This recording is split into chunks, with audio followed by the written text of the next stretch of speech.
Hello, everyone. Welcome to this week's edition of Inside the Americas. Coming up, Joe Biden promising a vaccine for every adult in America by late May, 2 months earlier than expected. This as the largest state of Texas moves to have people there stop wearing masks.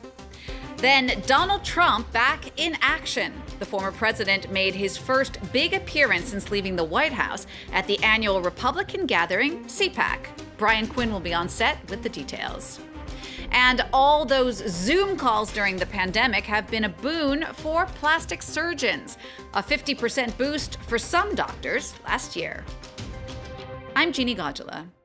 Joe Biden is moving up America's vaccine calendar by 2 months. The U.S. president says there will be enough vaccines for all U.S. adults by the end of May. Despite that good news, both Biden and America's top disease expert, Anthony Fauci, say it's still too early to relax COVID restrictions. That didn't stop the largest state of Texas, however, from making moves to get back to normal. Governor Greg Abbott says as of next week, businesses can work at full capacity and Texans will no longer be required to wear masks. Andrew Hillier explains. It's a sight everyone has grown used to, masks covering faces. And it's soon to be a thing of the past in Texas. For small business owners like Ziggy Gruber, it's good news, but it leaves a bitter taste. It was wonderful to hear, that he is going to let us open up 100%. I'm a little bit nervous about is they mentioned that taking off the total masks. Announcing the biggest rollback of coronavirus restrictions out of any U.S. state, Governor Greg Abbott said he was ending the mask mandate on March 10th. Law enforcement officials will no longer be able to penalize people for not wearing face coverings, and businesses will also be able to reopen to full capacity. For nearly a half a year, most businesses have been open either 75% or 50%. Too many small business owners have struggled to pay their bills. This must end. Counties with high numbers of patients in intensive care will still be able to apply some restrictions on businesses, but they won't be able to force them to close. Nearly 6 million out of the state's 29 million residents have been given at least one vaccine shot. Although the move has been criticized by health experts, a handful of other U.S. states have also announced plans to ease restrictions. Well, that comes as the man who was the face of New York's rapid COVID response is facing allegations of sexual harassment. Governor Andrew Cuomo has avoided public appearances and reporters' questions since last week, an unusually long gap for the Democrat, whose daily updates on the pandemic were must-see TV last spring. The New York Attorney General is now investigating claims Cuomo sexually harassed 2 of his aides. Another woman claiming he inappropriately touched her at a wedding in 2019. And in more bad news for the governor, the New York legislature is set to strip him of his coronavirus emergency powers. That's after it came out the governor's office withheld data about the number of nursing home residents who died from COVID-19. Also this week, Donald Trump made his first speech since he left the White House. That was at the annual Conservative Political Action Conference, or CPAC. The conference is usually held near Washington, D.C., but this year it moved to Florida, one of the few U.S. states currently allowing large in-person events. This year's CPAC was in many ways a celebration of Trump, and to help us unpack it all is France 24's Brian Quinn. Hi, Brian. Hey, Jeannie. Donald Trump gone from office, certainly not forgotten by his base. This was really the Donald Trump show, wasn't it? It really was, Jeannie. If we weren't already quite clear on just how much of a hold Trump has on right-wing America, at this CPAC you had a rather large golden statue of the former president on display. It was a big hit, the sort of thing that I believe the Old Testament might have had some words to say about. In any case, a typically gathering of the most fervent Republican Party supporters, the hardcore faithful, if you will. This year absolutely demonstrated that the energy and the support of that base still rests with Donald Trump. Take a listen. I really think that Trump is the heart of the party. Yes, absolutely. I will vote for him in a heartbeat. I voted for him last time. I'll vote for him this time. Republicans in Congress, they better get with him and stand with him, or they're going to be out on the outside looking in. Well, speaking of Republicans in Congress, there's been plenty of talk of a civil war within the GOP. Did we see any of that at CPAC? Well, Jeannie, it's clear there is an ongoing battle for the soul of the Republican Party. On the one hand, you have Trump loyalists like Senators Ted Cruz, Josh Hawley. These are people who have adopted Trump's style of sort of post-truth populism, most likely in a bid to hold on to his base in the future. On the other side, you have the party establishment, people like Mitch McConnell, Mitt Romney, small government conservatives, the old school, if you will. Now, this is the wing of the party that actually blames Trump for costing them both the White House and their majority in the Senate. They also fear that he may have done permanent damage to both the GOP and the American democracy by spreading this lie that he won the 2020 election, that it was stolen from him. That, of course, leading to this violent storming of the U.S. Capitol by Trump supporters on January 6th. Was that conflict on display at CPAC? Yes and no. No, because actually only one side of this conflict was present. That would be the Trump side. Of course, Mitch McConnell, not invited. Mitt Romney, not invited. Liz Cheney, who's been one of the loudest Republican voices to criticize Trump, not invited either. So it was mostly a one-sided affair. I have to imagine, though, this conflict was still simmering a bit there. It really was. And the clearest indication of that was in Trump's own remarks. A lot of observers have said that if there's a civil war going on in the GOP, Trump has essentially already won it. He had his impeachment trial for that insurrection. Only 10 Republican representatives voted to impeach him. Only 7 senators voted to convict.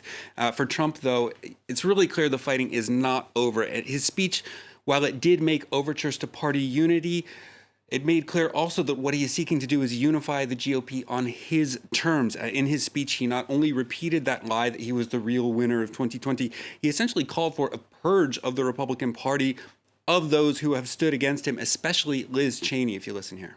The Democrats don't have grandstanders like Mitt Romney, Little Ben Sass, and of course the warmonger, a person that loves seeing our troops fighting, Liz Cheney. How about that?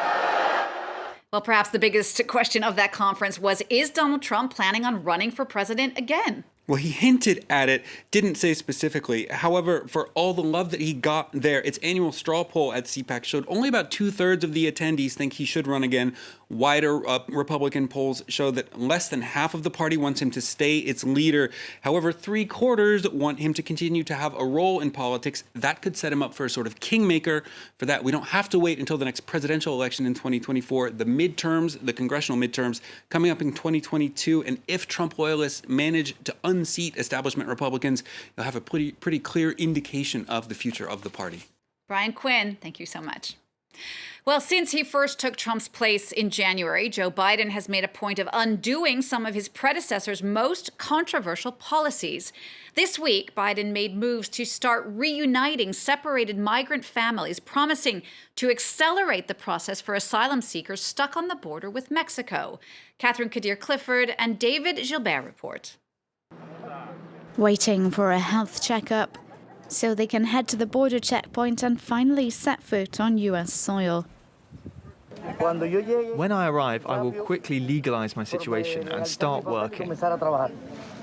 Following decrees signed by U.S. President Joe Biden last month, several hundred migrants have been allowed to cross from Mexico to the U.S. The ongoing reform of the immigration system puts an end to measures put in place by the Trump administration that kept asylum seekers waiting on the Mexican side. Here in Ciudad Juarez, those registered with the administration are now gradually being called to continue the process north of the border.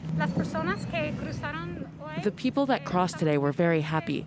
They were very anxious before about what would happen to them. But once they crossed, there was an expression of relief on their faces. But progress is slow-paced for now. The vast majority of the 25,000 asylum seekers whose cases are being examined are still stuck in Mexico. I've been here in Mexico for a year and a half, but you always live in fear because this isn't a place to live. It's dangerous here, and even more so with kids. Washington says the process will soon be accelerated, particularly in the case of minors separated from their families and kept in detention centers. Images of children sleeping on the ground in barbed wire cages shocked the world back in 2017, becoming a symbol of the inhumane living conditions within. Around 100 families have now been reunited over recent weeks. We will dig out of the cruelty of the past administration, and we will rebuild our nation's asylum system. We are not saying don't come. We are saying don't come now because we will be able to deliver a safe and orderly process to them as quickly as possible. It marks a stark reversal for the White House and will facilitate exchanges between Joe Biden and his Mexican counterpart, Andrés Manuel López Obrador, who held their first virtual meeting on Monday. Perhaps the most unlikely beneficiaries of the pandemic have been plastic surgeons. A new report says there has been a surge in patients seeking surgery due to overexposure on Zoom. Other people are taking advantage of confinement to hide their bandages or scars, what you might call a nobody knows job. Our team in Washington found out more. I want to take a look at your incisions, see how everything is healing. Hudson Young first had work done in October 2020. He opted for a lower facelift and an eyelid lift when he could no longer bear to see himself during video call meetings. It's something new when you have to stare at your face for a couple hours a day, and there's only so much you can do with good lighting and good angles. You first discover that with Zoom when you see yourself, and you're like, oh, yikes. Since the widespread use of video meetings took off, this surgeon has noted an increase of 50 to 60% in cosmetic surgery procedures. The number one procedure that people have been coming in for is either their upper eyelids or their neck, because they see this either hanging on the camera or looking like a double chin. Others are taking advantage of being out of their colleagues' sight to take the plunge. This publicist recovered at home without having to take holiday, following a breast operation she'd been tempted to undergo for some time. I think the pandemic in general has given everyone time to sit back and take care of those things that we've been pushing further and further along. Her surgeon in central Washington is working hard to keep up with demand. This is a way that patients are saying, I can't travel, I can't see my family. This is something I can do to make myself feel more confident right now.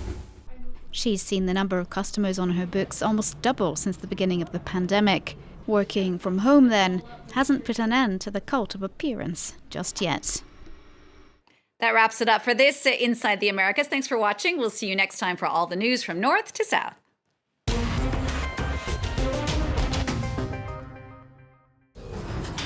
From North America to the southern tip of Patagonia, join us for a look at the latest political, economic, cultural and social news from the Americas. Inside the Americas, presented by Jeannie Godula on France 24 and France24.com.